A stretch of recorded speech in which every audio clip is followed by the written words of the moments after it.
So మొత్తానికి నెల్లూరు జిల్లా కలువాయి మండలంలో ప్రారంభమైన మెట్టుకూరు శివకుమార్ రెడ్డి జీవిత ప్రస్థానం ఇవాళ సింగపూర్లో ఐటీ కంపెనీని స్థాపించి కొన్ని వేల మందికి మీరు ఉద్యోగ అవకాశాలు కల్పిస్తున్నారు. అచ్చ తెలుగులోనే ఐటీ పాఠాలు కూడా చెబుతున్నారు. సో పేరులో రెడ్డి ఉంది కానీ అందరూ ఏమనుకుంటారు అంటే రెడ్డిస్ అంటే చాలా బాగా ఉన్న వాళ్ళు అనుకుంటారు. ఎస్పెషల్లీ నెల్లూరు అంటే మంచి భూములు ఉంటాయి, చాలా కోట్లు పలుకుతాయి అనుకుంటారు. కానీ కలువాయి అనేది ఒక మారుమూల కొండల్లో ఉండే ఒక ఊరు అనమాట. దాని గురించి ఎవరికి తెలియదు.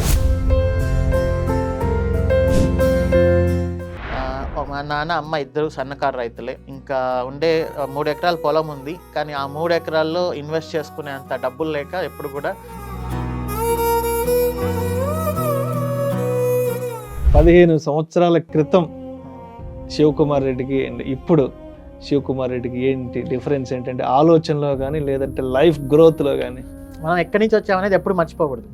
సో అది ఏంటంటే చిన్నప్పుడు అందరూ కొనుక్కుంటుంటారు కదా. సో మన ఇంట్లో ఒక టైంలో మనకు పంటలు అనేవి సరిగా రానప్పుడు డబ్బులు అనేది ఉండదు. సో నేను ఇంట్లో వెళ్ళి ఎప్పుడైనా ఒక పావులని ₹10 తీసుకుందామని చూస్తే ఆ డబ్బాలో ఏమీ ఉండదు అనమాట. జస్ట్ ఒక ₹10 ఉంటుంది డబ్బాలో ఖాళీగా పెట్టడం లెక్క. సో అప్పుడు నాకే మనసు వచ్చేది కాదు, అంటే మనీ తీసుకొని మనం వెళ్ళి ఏదైనా ఖర్చు పెట్టాలి అనేది అనే ఆలోచన రాదు అప్పుడే.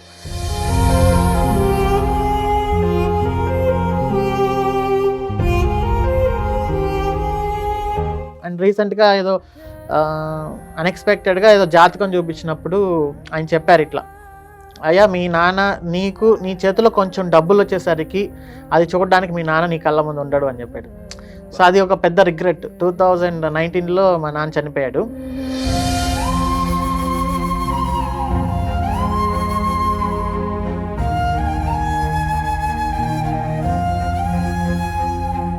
ఇంకా అసలు ఇప్పుడుండే సొసైటీలో ఏంటంటే అమ్మా నాన్న ఇద్దరు ఉండడం చాలా అదృష్టం చాలా మంది ఈ రోజుల్లో. నిజంగా అమ్మా నాన్న ఉండడం, చాలా మంది వాళ్ళ పెళ్లి టైంకి అమ్మా నాన్నలు ఇద్దరులో ఎవరో ఒకరు లేకుండా అయిపోతున్నారు. అలా అది మేబీ చాలా మందికి అర్థం చేసుకుంటారు అనుకుంటున్నా.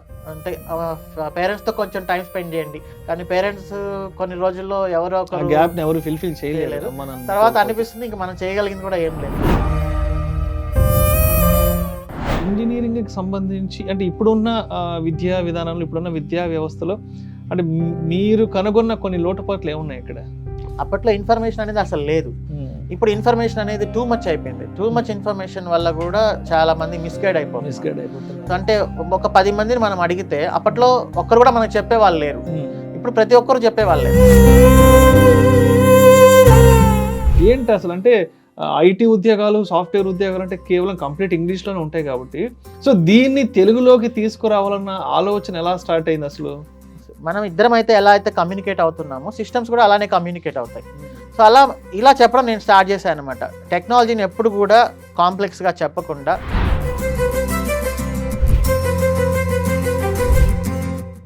సో మరి అంటే ఇప్పుడున్న ప్రజెంట్ మార్కెట్ ట్రెండ్లో మరి డెవాప్స్ మార్కెట్ ఎలా ఉంది? దీనికి సంబంధించిన జాబ్ ఓపెనింగ్స్ ఏ విధంగా ఉన్నాయి అసలు? ఓకే, నేను ఇది 2016లో నుంచి చెప్తున్నా ప్రతి ఒక్కరికి, చాలా మందికి చెప్పా డెవాప్స్ నేర్చుకో మంచిగా ఉంటుంది, డెవాప్స్ నేర్చుకో మంచిగా ఉంటుందని. సో అది ఈ మధ్య ఇంకా బాగా పాపులర్ అయిపోయి, సో ఇప్పుడు డెవాప్స్ మీద హై పేయింగ్ జాబ్ ఏదైనా కావాలి మీకు అంటే అది డెవాప్సే ఎవరికైనా కూడా.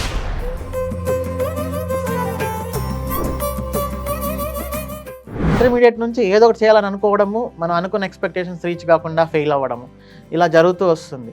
సో ఇది నేను ఇప్పటికీ చెప్పేది ఏంటంటే 25 ఏజ్ దాటితే ప్రతి ఒక్కరు కూడా మీరు ఒక్కరే సింగిల్గా ఉండండి. అలా ఉండకపోతే ఏమవుతుందంటే మన చుట్టూ ఉండే వాళ్ళు మనల్ని ఇన్ఫ్లుయెన్స్ చేస్తూ ఉంటారు. నేను ఒకటి అవ్వాలి అని అనుకున్నప్పుడు వేరే వాళ్ళు దాన్ని ఇన్ఫ్లుయెన్స్ చేసి అవ్వనీయకుండా చేస్తారు.